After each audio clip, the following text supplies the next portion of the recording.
Good morning, everyone. Let's all welcome our presenters from Union Bank. Hi, guys. Go ahead.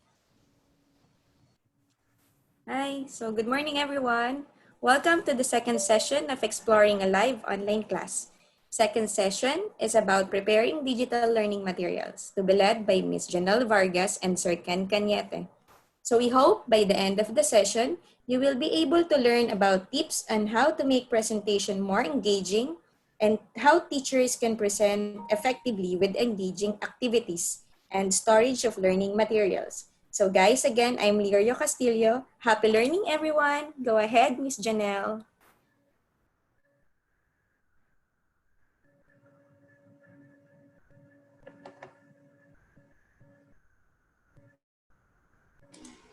Okay, so good morning sa ating mga teachers.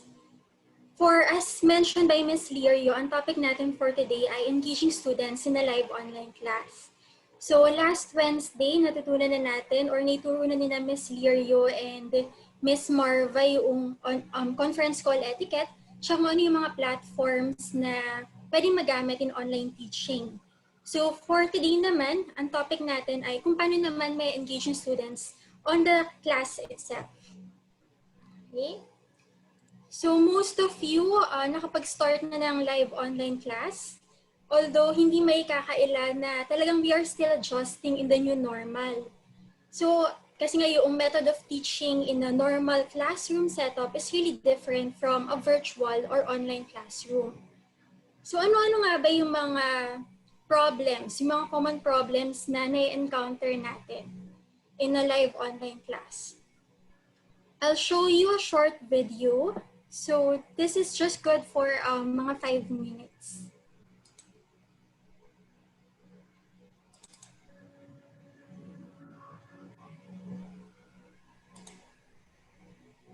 May I go on, sir?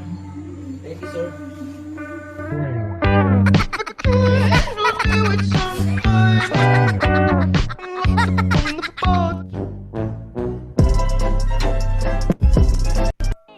Hello, good morning everyone. Good morning class. How are you today?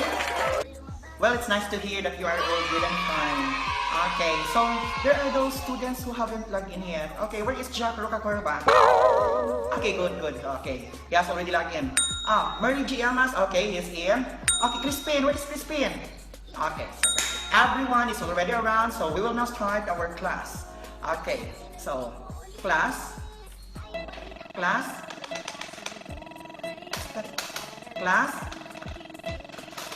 Ano sa naman yun? Class? Hello? Class? Hello, class? Hello? Class? Wa na may mo reply, wa na may mo tubag. Hello? Wa naman puting alik ko'y load. Hello? Hello, class, kung nakabati mo? Ayaw pagsabas principal, wa na lang tayo klase.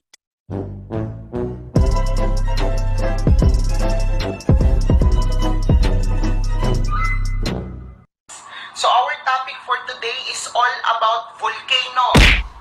Opo, very good, Ria. It's all about volcano. John, very good. It's all about volcano. So I have an example here. This one. Yes, this is a volcano. Yes, volcano po. Opo, 250 na lang. 250 na lang po. Rhea, hindi po ito binibenta. Hindi po to online selling, Rhea. Online class to. Rhea, oo.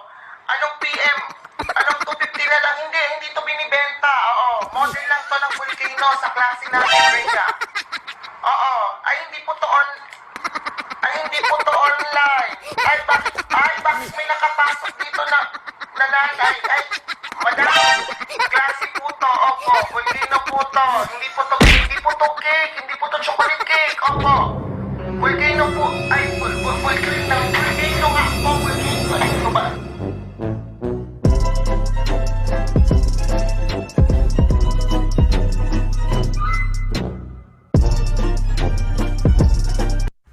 We start this problem by isolating the radical on the left side of the equation.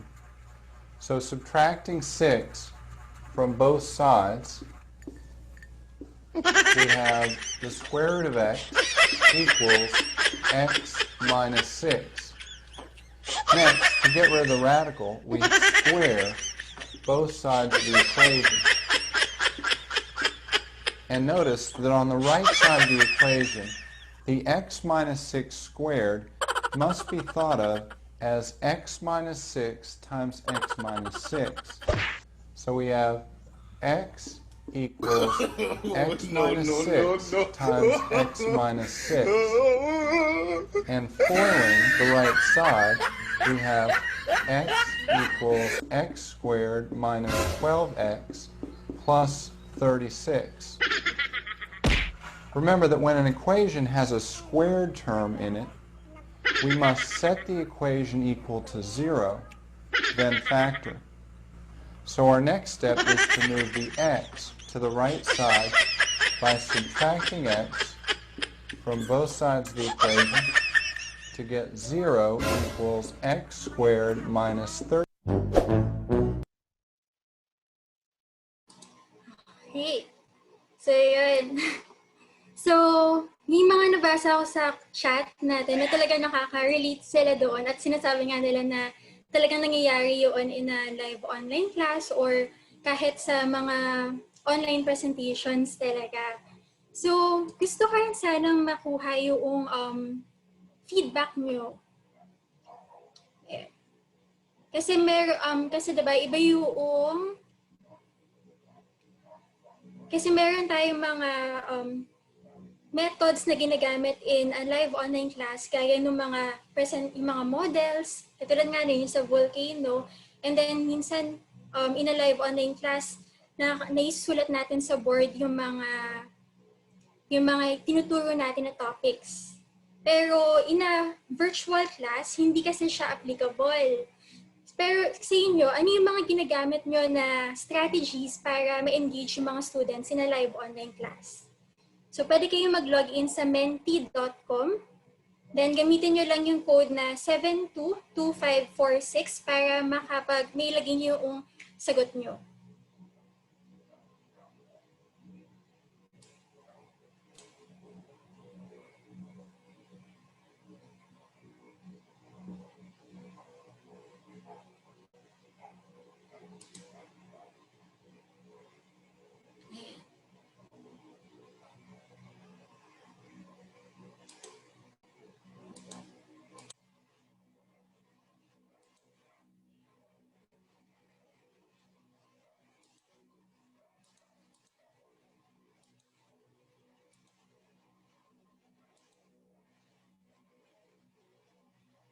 Sige, I'll give you mga 1 minute para mailagay nyo kung ano yung mga ginagamit ng strategies.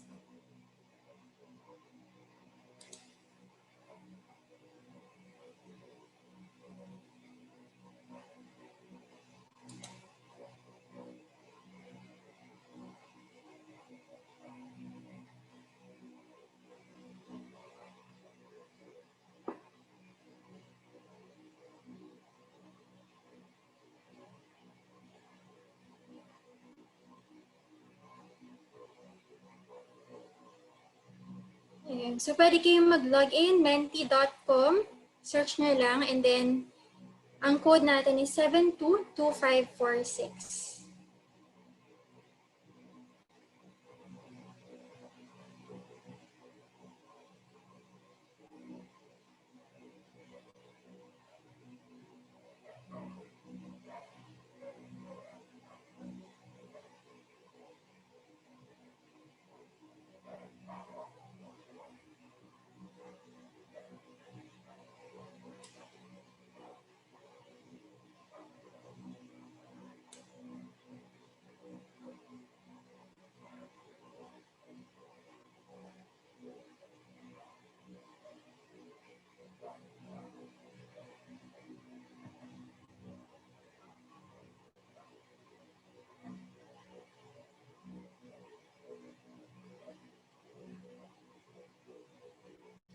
Okay.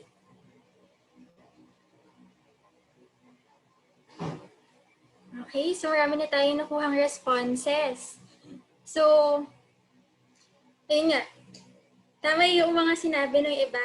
Kaya yung mga making the presentations lively and lessons interesting. Yung iba nagpapajoke. Tapos yung iba yung gumagamit ng mga games. Hey. Sige, so you can continue typing in your answers. But let's go back to our presentation.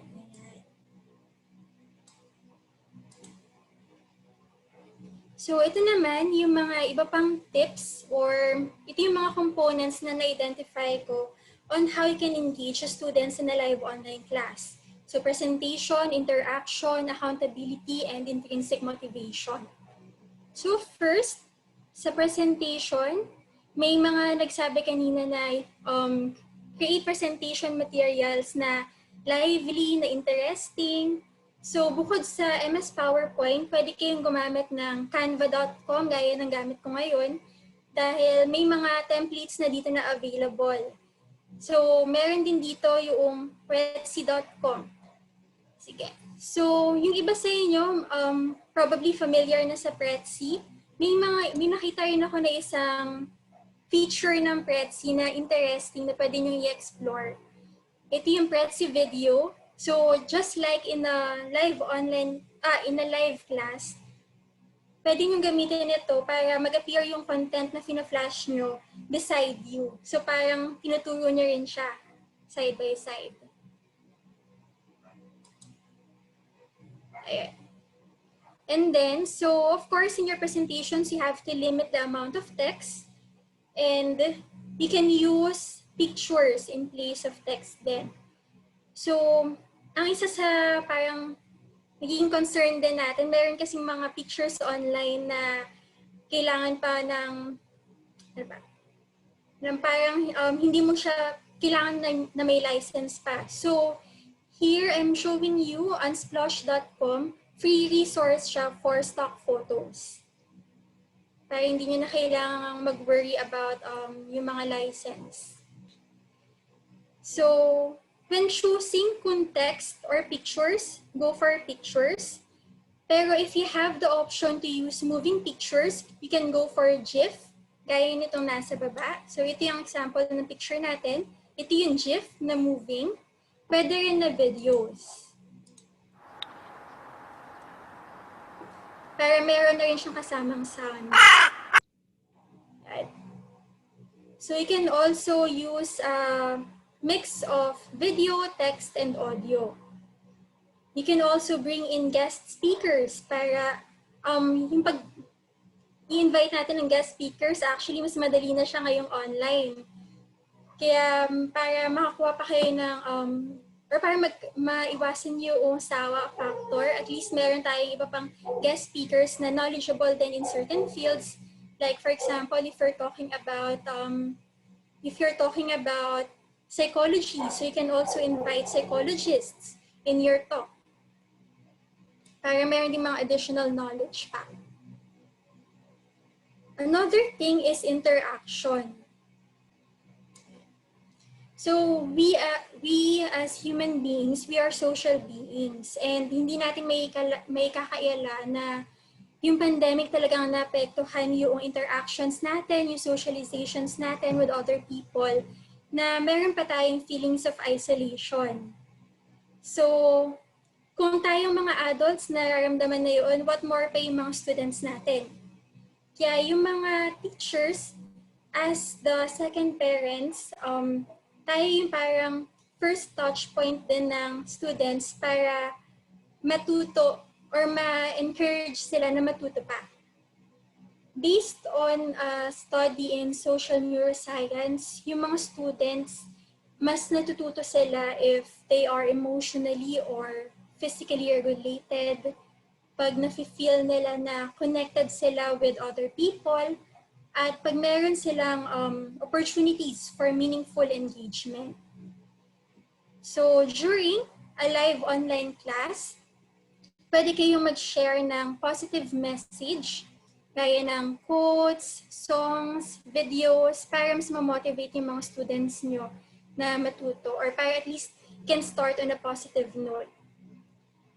And then, you can also survey your students para ma-check kung nakakasabay ba sila sa lessons natin. So, pwede nyo gawin yun by asking questions na pwede nilang sagutin sa chat or na pwede silang gumamit ng mga chat reactions natin gaya ng mga thumbs up dyan. Yan. And then you can also use polls like yung mentimeter.com, slido.com. So yung Menti, yun yung pinakita ko sa inyo kanina na kung saan naipalagay ko sa inyo yung mga yung mga strategies nyo as teachers. And then, nabanggit din kanina yung gamifying the lesson. So ito yung mga masasuggest ko. Pwede nyong i-tweak yung recitation natin through the use of wheel of names.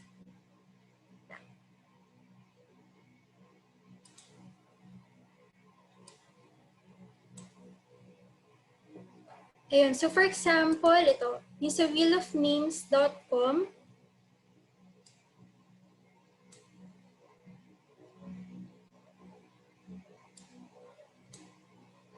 ilalagay nyo lang yung names ng mga students, tapos i-click nyo lang siya para makuha nyo kung sino yung tatawagin nyo for recitation.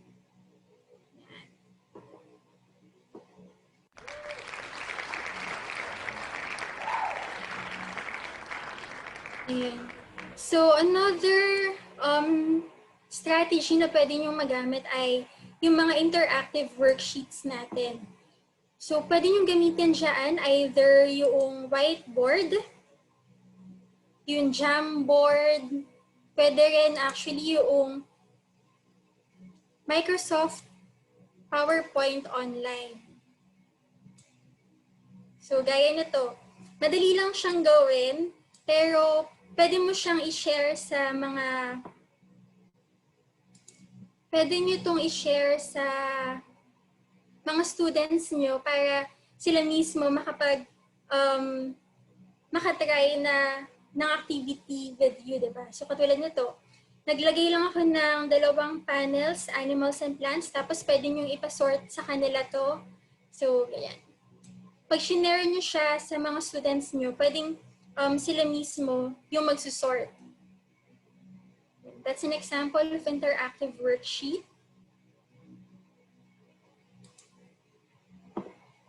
And then, of course, pwede rin tayo mga may magpa-icebreakers or mga games na kahit hindi related sa topic, yung mga short icebreakers lang, para at least makuha nyo pa rin yung attention ng students. And then, of course, gaya ng sa isang classroom setup, you can also encourage participation in group activities. Na ituro na ni Ms. Marva yesterday yung paggamit ng Zoom. So actually, meron din doong function ng Zoom breakout rooms.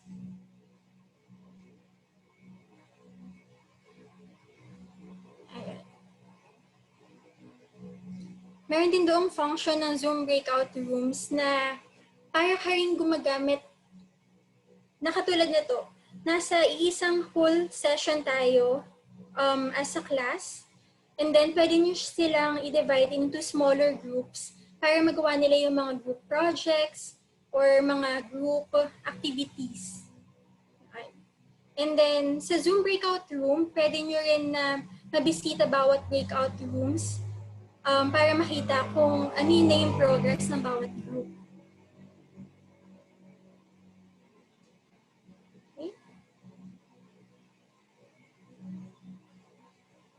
Yan. So next is accountability.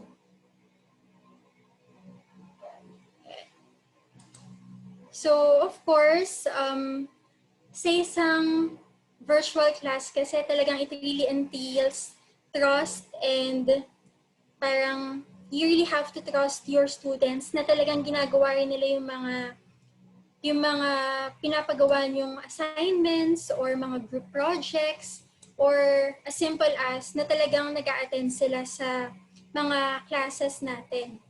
So later, Tsaka later, si Sir Kenneth, may tuturo siya sa inyo na isang attendance tracker. And then, during a live online class, pwede rin kayo mag-set ng house rules to ensure na lahat sila ay mami-minimize yung possibility for distractions. Like yung pinakita kanina ng themes na you can instruct your students to mute their audio if hindi sila magsasalita or hindi sila mag-recite. Ganun. Or na-minimize nila yung mga distractions by or to avoid multitasking na during the lesson, hindi mo na sila pwedeng gumamit ng cellphone. Ganun. Or cellphone for games or to visit social media. So, pwede tayong mag-set ng ganung house rules. Another thing is through the use of productivity tools like Trello or MS Planner. So, example ng Trello, ito. Trello.com siya. So, actually, pwede nyo siyang gamitin without any need for subscriptions. Hindi naman siya paid. Pero pwede nyo rin siyang, this is a type of virtual collaboration tool also. So, for example, let's use Heroes 2021. Once na nakapaggawa na kayo ng account sa Trello, so, you can create a board.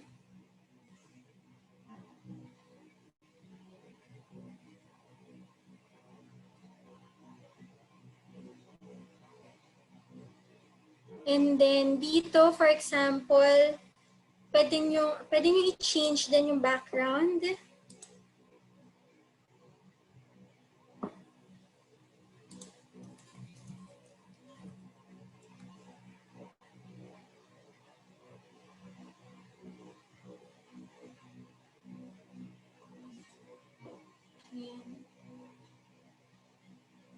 And then, if familiar kayo dun sa Kanban system, pwede nyo gamitin ito, or pwede nyo rin actually to introduce sa mga students nyo as a form of virtual collaboration. So for example, pwede tayong gumawa ng list na to do, doing, tsaka done. And then, under those lists, pwede tayong magsulat ng mga cards kung ano yung mga tasks na ginagawa pa lang or na gagawin pa lang or kung ano na yung mga natapos na tasks. So, for example, ang done natin for Heroes 2021 ay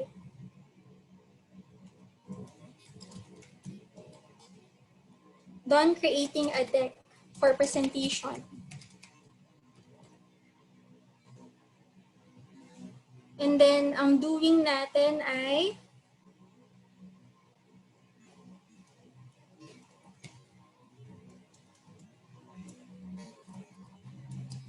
so for example, ongoing presentation.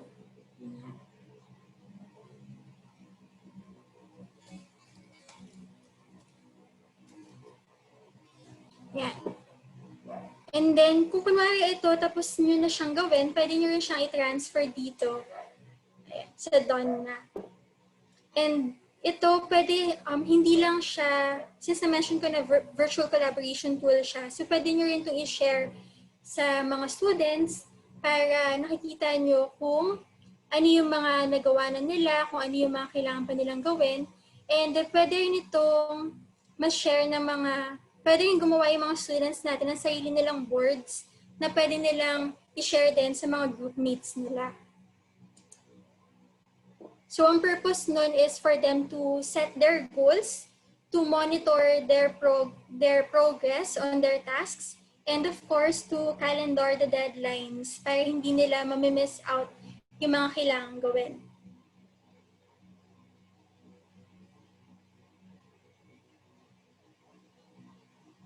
Okay. So last is intrinsic motivation. Ano nga ba meron tayong extrinsic motivators and intrinsic motivators. So ano nga ba yung difference noon? Extrinsic motivators, ito usually yung mga physical, mga material na motivators, like for example, yung mga digital certificates or digital badges. Actually, yung mga badges na yan, pwede nyo siyang gawin sa PowerPoint lang. Parang kunwari yung mga, kung familiar kayo,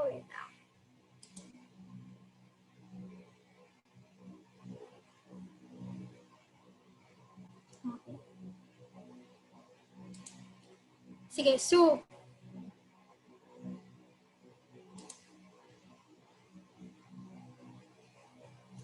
okay.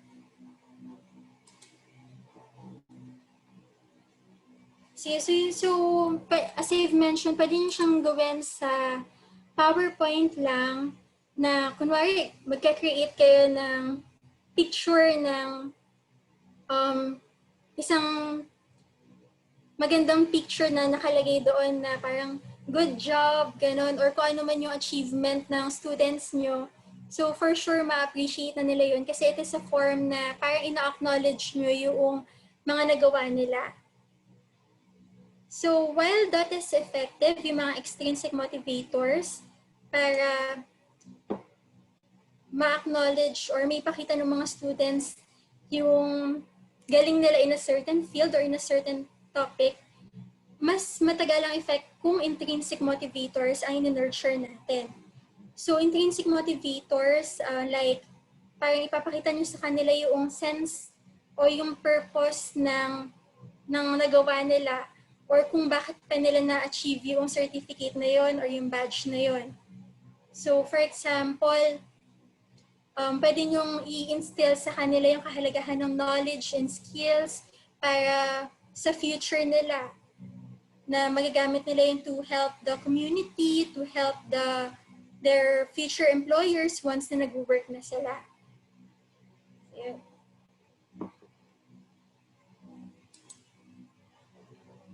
And so, maraming mga ways para ma-engage yung students in a live online class. Kailangan lang talaga na maging resourceful tayo din as teachers sa paghahanap ng mga online tools na pwedeng magamit para maging mas lively yung presentation natin at ma-encourage yung mga students natin na matuto.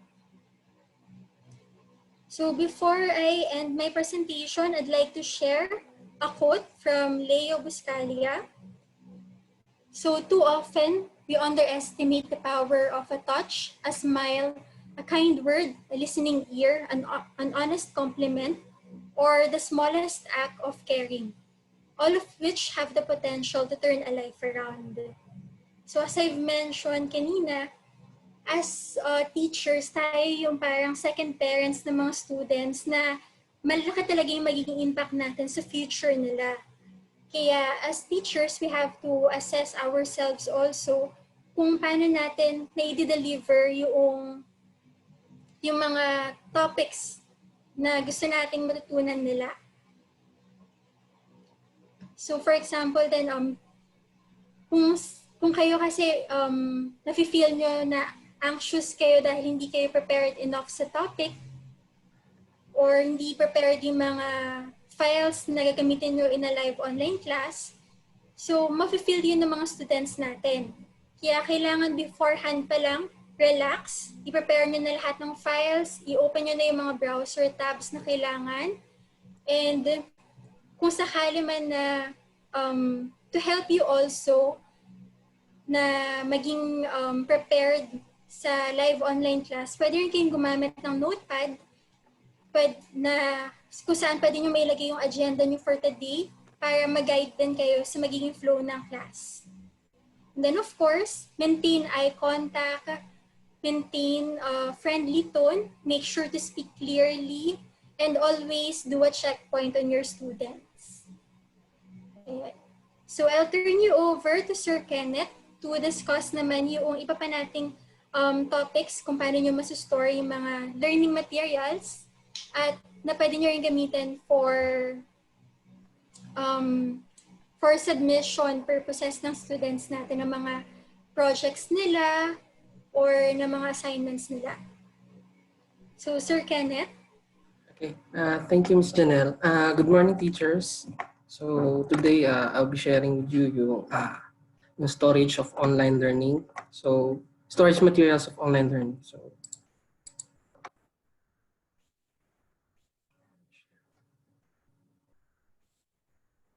okay.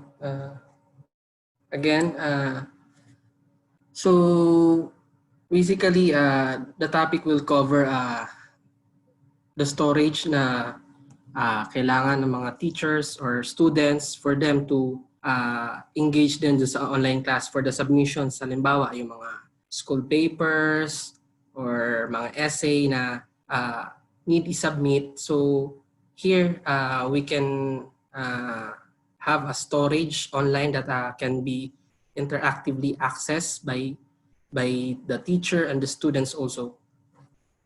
Okay. So, what is storage? So, storage is a process which is digital data is saved within a data storage device by means of computing technology. So, meaning yung mga PowerPoints, mga docs, and any PDF files natin. So, ito yung mga digital data na need natin i-store online or on a physical disk. So, yun yung tinatawag na sa storage. And then, I will walk you through to yung evolution ng storage natin. So, from way back, kung paano siya nag-evolve and into ano na yung narating niya, and then on how we can easily access the new type or the new kind of the storage. Okay, the evolution of the digital file storage.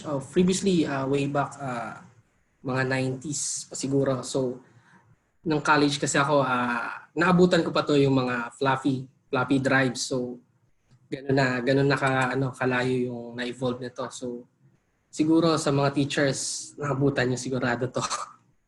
And then, ito yung mga, from way back college kasi, dito namin in-store yung mga projects namin, yung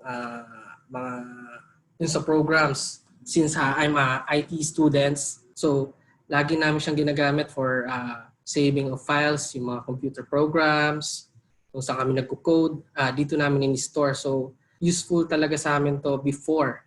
Then, na-introduce yung CDs, which is mostly recognized siya as yung music. So, through CDs, dito na-store yung mga music. Pwede rin siya kasing lagyan din ng documents since malaki yung storage ng CD niya, ng CDs and then the DVDs also. So, ito yung way din na to share a file para mabasa din ng computer.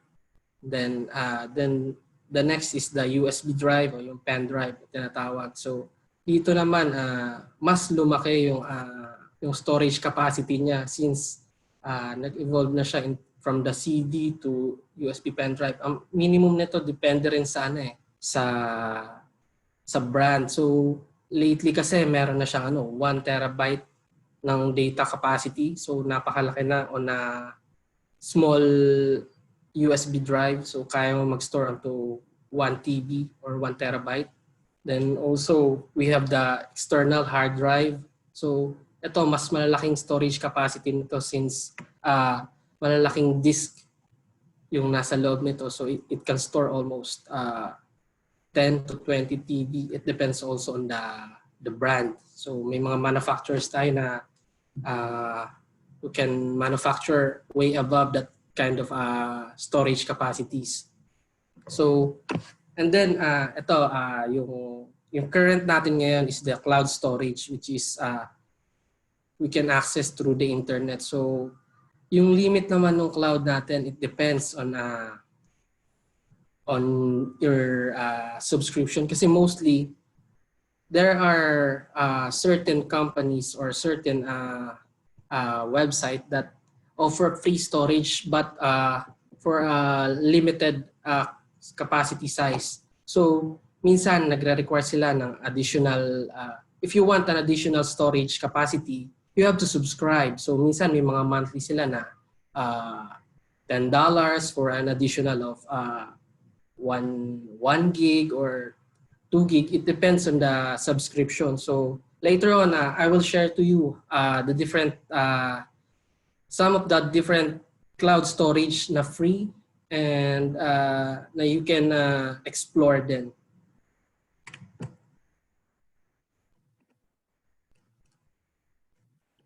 Okay. So cloud storage. Oh, okay. Today, since talagang yung internet natin and then this pandemic has brought us, so talagang lahat ng ginagawa natin is through online na. So even this yung online teaching and also from us dito sa Union Bank talagang engaged na kami through online. So kami nag-work from home, then we also need to do yung mga sharing of our work through online. Then nagko-collaborate kami once na, for example, our teammates need specific documents na or we need to make a presentation. We have to share it online for them to have an access so that we can share data or they have inputs that we can collaborate it. Then you have to give them access also so that it will be available everywhere. So for this, cloud storage can store all different kind of files, documents, videos, pictures, contacts, all in the cloud. So for you to have an access, first of all, you have to have an internet because you can't access the cloud storage if you don't have internet or data. So even in your smart or mobile phone, you can access it through a mobile app. So it depends on your subscription or application you use for you to access that your files. So how cloud works? Cloud works by allowing a client computer, tablet, smartphone to send and retrieve files online and from a remote data server. The same data is usually stored on one or more servers simultaneously. Clients can always access the data if one server is down or lost. For example, good example is this. I know you're familiar with the Google, YouTube. One of the servers or example is the YouTube. YouTube has multiple servers, so all of the people that currently vlogging or creating videos online, they need the storage for them to upload their videos or to view their content online. So YouTube has a large cloud storage available for them. So YouTube has many different servers where they store their the content of the users all over the world. So kalat po yun. Kumbaga, meron server or storage yung YouTube sa Singapore, US, on the Europe, all over the world para yung content or any materials of the users nila can be accessible. Hindi na kailangan, for example, nasa Pilipinas ako, mayroong server yung YouTube dito sa Pilipinas. So that if ever may umaccess sa kanya or i-access siya ng users, it can easily accessible, hindi ka na lalabas or kumbaga from the internet, you cannot go to Singapore to have access the content But in the Philippines, you can access it through within your local lang. So mas yung speed or yung accessibility niya mas mabilis. Okay. I'll share to you, ma'am, and sir, yung free cloud storage. I know you're I know you're familiar naman with the Google, the Microsoft, and also Mediafire and pCloud. May mga perks kasi siya na nakita ko na mas, I think, magiging helpful sa inyo na mas magagamit nyo sila through your yung online class or online sessions. Since itong mga to, free lang siya, then meron kasi silang subscription. But among other free cloud storage, sila yung may mas malalaking capacity na kayang i-cater yung large amount of files and data ng mga students. So, okay, Google Drive. Google Drive is free storage that already incorporated with Gmail. So if you have a Gmail account, it's automatically have a Google Drive. It has a 15 gig storage na magagamit mo to store your data. So later on, I will share to you a live demo or on how you can easily explore the Google Drive. So first, for you to have a Google Drive, you have to have a free or sign up to Gmail first. Then you can upload your files, invite your friends and collaborate with your files, or create your documents also online through Google Drive. And then meron kasi siyang sarili niyang PowerPoint and Docs. So like Microsoft, meron siyang Google Docs, Google Slides, and yung sa mga presentation niya. And then also, you can share your files, and then you can set the privacy of your files through it by setting the permission on who you will allow to have an access on it. So, for example, may co-teachers, may mga students kayo na you will need to submit their assignments. So, you can create a folder here in Google Drive. Then you can set the permission of the folder na mag-upload lang sila, maglalagay lang sila ng files, hindi sila makakapag-delete, hindi nila mabubura yung anything na in-upload din ng other students. And then also, Google Drive also have an application, so you can put it in a tablet, you can download it in Apple, in Android, and then you can sync it. So anything na in-upload ng students anywhere, as long as may internet kayo, you can sync it, then you can view it through your mobile phone or tablet. So anywhere as long as may data kayo. And then for you to have also the capability na ma-access siya. Okay, I'll just show you. So for example, ito yung dashboard ng Google Drive. So here sa left side, makikita niyo yung My Drive, yung mga recent. Then I created na folder kasi para dito sa demo. So I created English class, Filipino class, and math class. So here, this is the sample folder. So okay, for you to share this folder, you have just to right click it and share. Then dito natin sineset yung permission. Kung sino lang yung pwedeng umaccess dito sa folder na to, makapag-upload. Then you can set here kung ano yung access niya. Here, you can set an editor or just a view. So when I set to view, you can only see the file, the content, but hindi niya ma-edit or ma-delete kung ano man yung nandun. So maganda to sa mga teachers na magpapasubmit kayo online. So you can share the link to your students. Then you just send it, give it to them. Then they can view the drive, and they can also they can upload there the files or the assignments that they want to submit. And then also,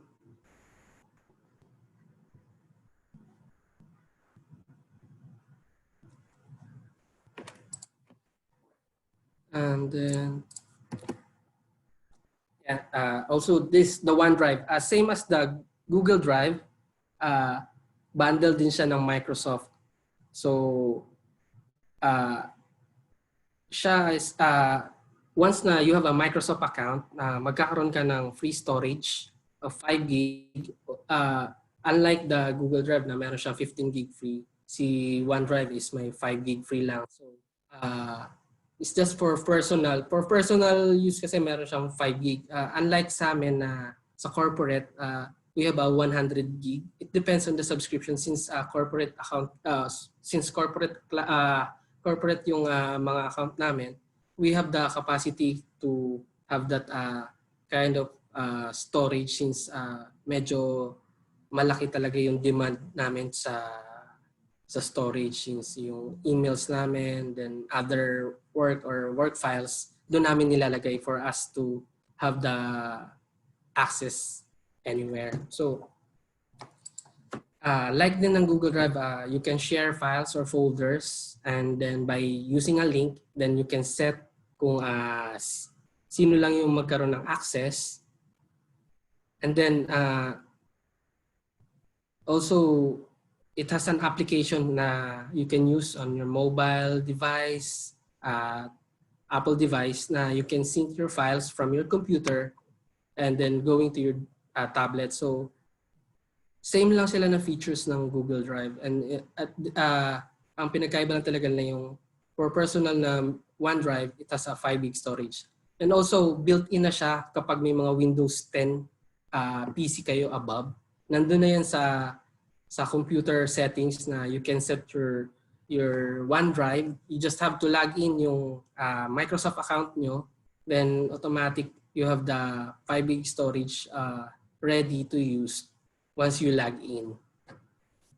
Okay, I'll share to you the dashboard ng OneDrive. So here, I already log in.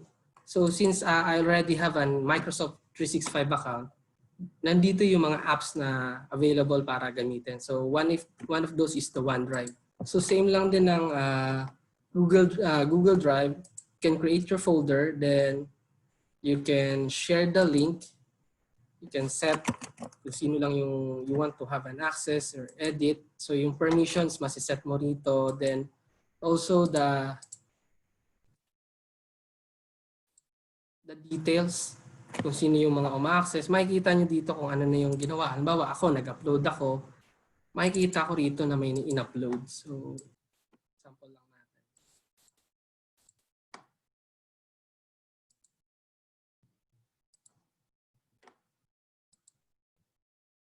Okay, so makikita nyo rito yung activity kung sino yung nag-upload. So, ako, nag-upload ako ng file. So, andito siya lumabas. So, para ma-monitor nyo yung mga for example, yung students nyo nagsasubmit ng file. So, ma-monitor nyo na kung may deadline kayo na sinet, then makikita nyo naman dito kung kailan siya nag-upload or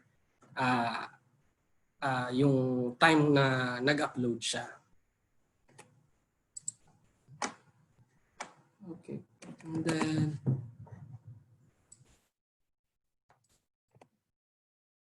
okay, one of the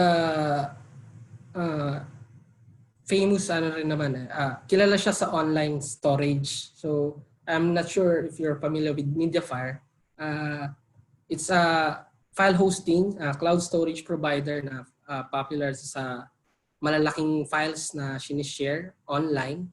So although meron siyang premium account na tinatawag. So once kasi na nag-subscribe ka, o-offeran ka nila ng free storage. 10 gig yung upon registration, you have a 10 gig free storage up to 50 gig.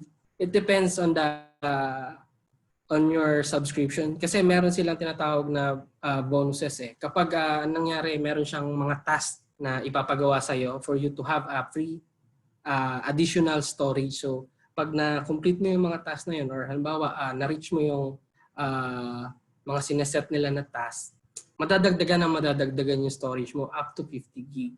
So yun. Ang ginagawa naman dito is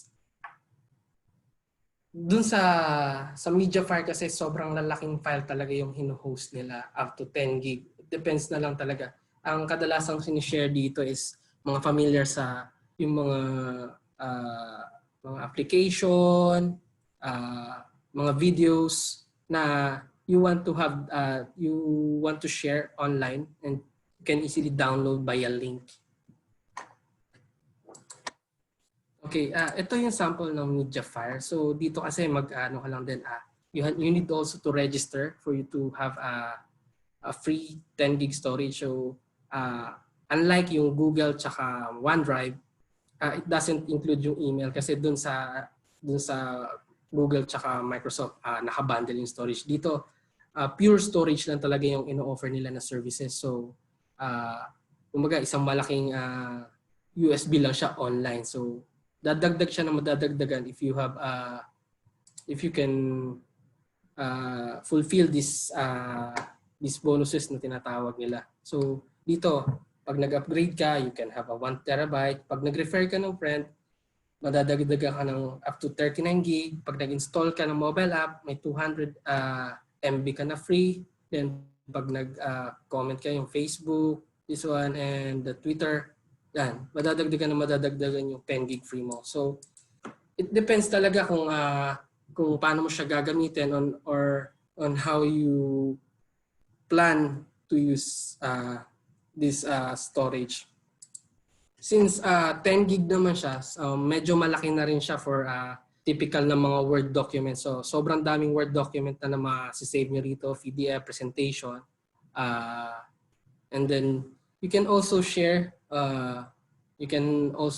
this, for example, nag-share kayo ng modules or any na malaking file. So, you can just copy yung link ng file. Then, ganito yung magiging itsura ng link na shinare nyo. So, here, may download option na siya na ipapakita. So, this one is you can share it in any device na naman accessible tong yung link na to. So, as long as you have internet access. Okay, and then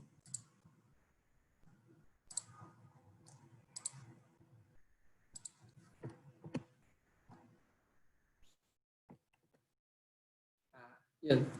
Like the Mediafire, itong pCloud, same as yung storage capacity niya. Same lang din sila na nag-host ng free storage over the cloud, and all your files and folders you can easily upload there and you can easily share them. So once you sign up with pCloud, may automatic na free 10 gig kayo.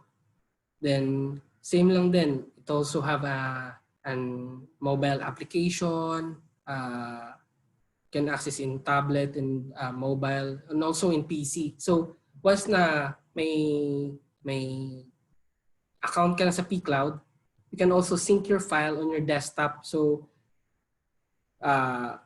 pwede ka na mag-upload online, and also it can be available sa PC mo. So halimbawa may ginagawa ka sa PC mo na you want to edit, then isi-save mo lang siya doon. Then once na connect ka sa internet, automatic isi-sync niya na yun sa pCloud. So for example, hindi mo dala yung laptop mo, then mobile lang yung dala mo. So once na nag-internet ka, then you need to access the file na inedit mo sa laptop na naiwan mo, then you can easily access sa mobile phone mo yun. Kasi automatic once na may internet ka, isi-sync niya lahat ng laman ng pCloud mo, papunta sa internet, then pupunta doon sa mobile device nyo. So, yun. So, anything na ginawa mong update, edit dun sa file na nandun sa pCloud, automatic updated na rin yung nasa mobile mo. Kasi in-update niya na yun papuntang internet.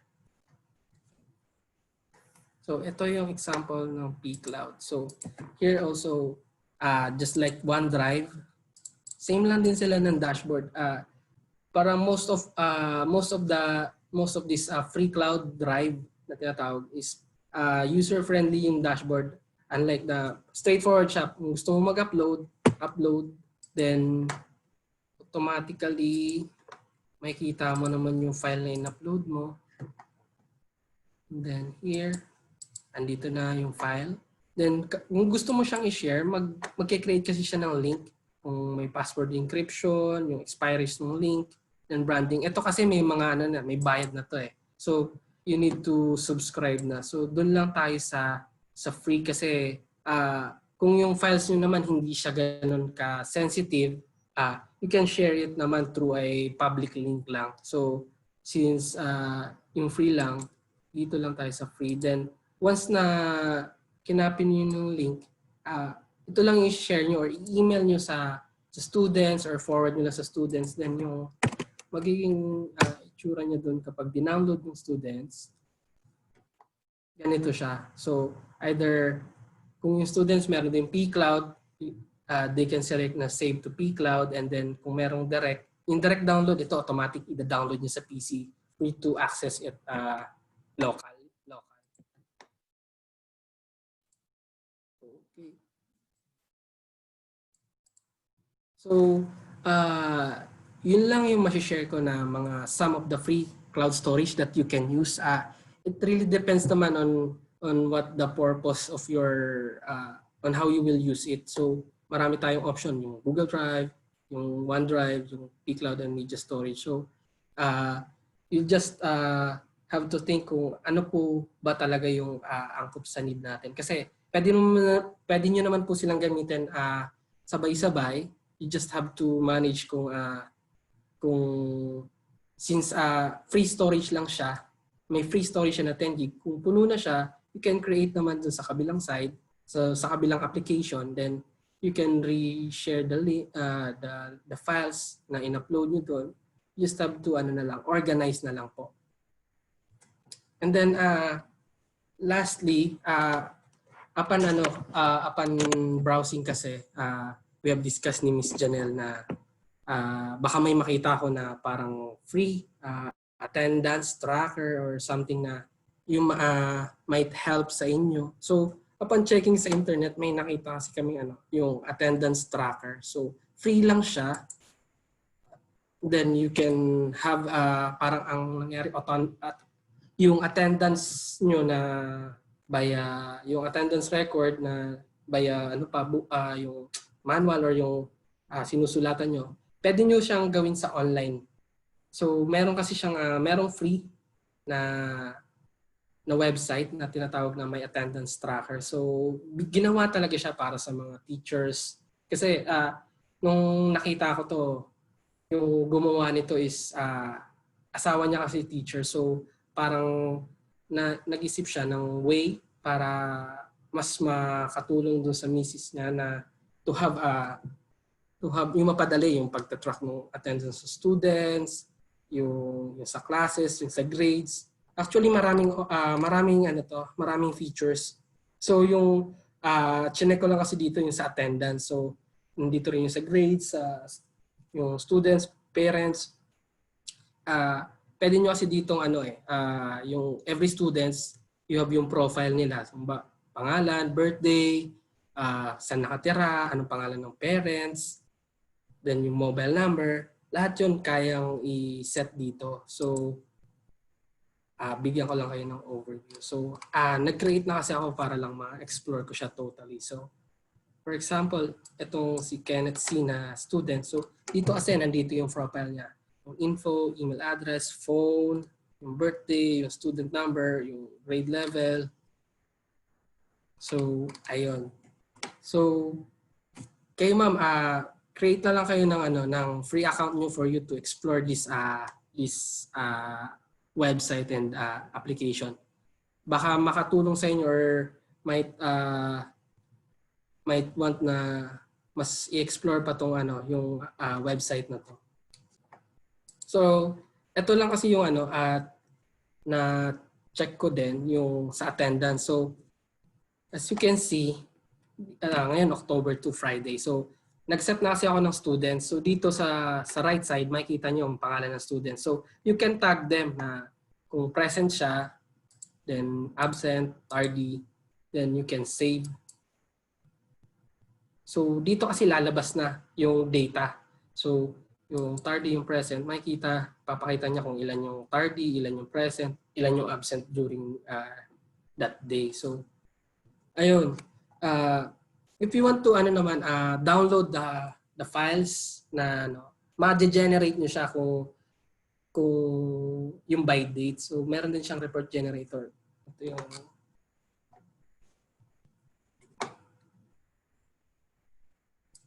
manage report and general. So you can extract yung files ng student or specific student or yung buong class. So nag-create lang kasi ako ng sample class dito.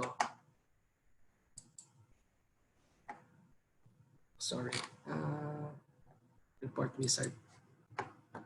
Ayun. So nag-create lang ako. So for you to generate yung class, so select nyo lang, automatic na kasi yan, naka-built in na. So kiklik nyo lang yung class.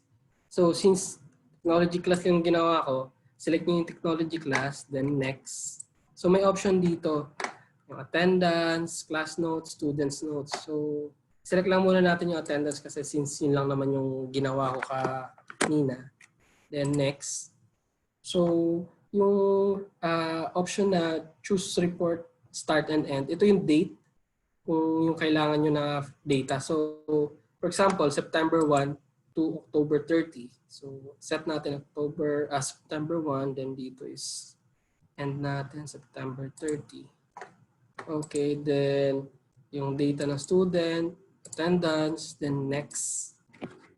So ito yung ma-generate yung report, yung student or class, ng technology class, yung components, kung ano yung kasama dun sa report, attendance, and then from the duration or period na kailangan natin na report, then click nyo lang yung next. Automatic, i-download nyo na yan. Isi-save niya into, ito muna yung summary pala, kung ano yung laman ng file. Then you can download it, yung CSV file, which is, yun na rin yung Excel documents to eh. Then, automatic dito. So, you can play around po dun sa application na yun. So, dito you can filter it na lang. Kasi since gumawa na rin ako kasi sa mga September para ma-test lang. So, here, yan. So, yung Kenneth Can, absent siya nung September 14, but tardy siya nung 15, then present siya nung 16. So, here is just a simple presentation ko paano yung ano yung na-generate niya na file dun sa website na yun. Okay, then that's it. Yun lang po. If you want to know more about this page, you just have to register here. Free naman po siya. Wala po siyang bayad upon registration.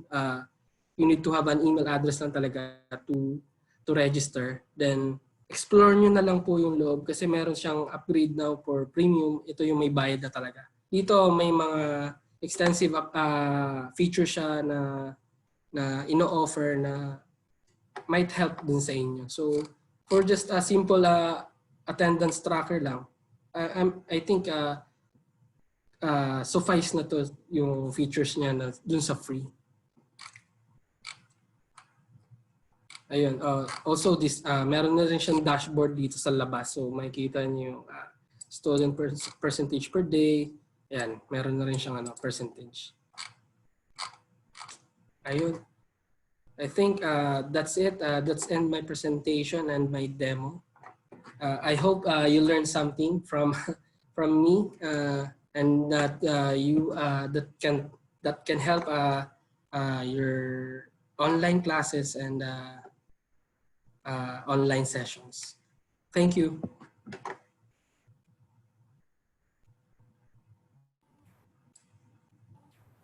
All right. Thank you so much, Sir Ken and Miss Janelle. Sobrang thankful po yung mga teachers natin based din po sa Zoom webinar chat na mga nakikita natin. Thank you din po, teachers, sa appreciation po. So, see you all tomorrow for the last session of our of our discussion. Preparing virtual assessment po yung title, yung topic po for tomorrow. Thank you so much po. Thank you. Thank you, Sir Kenneth and Miss Lirio. There was a question before kanina if the webinar is recorded. Yes po, naka-record po tayo and the recording will be uploaded in your course in Heroes 2021. So you can always refer to that kung gusto niyo pong balikan yung mga past sessions din natin. So thank you.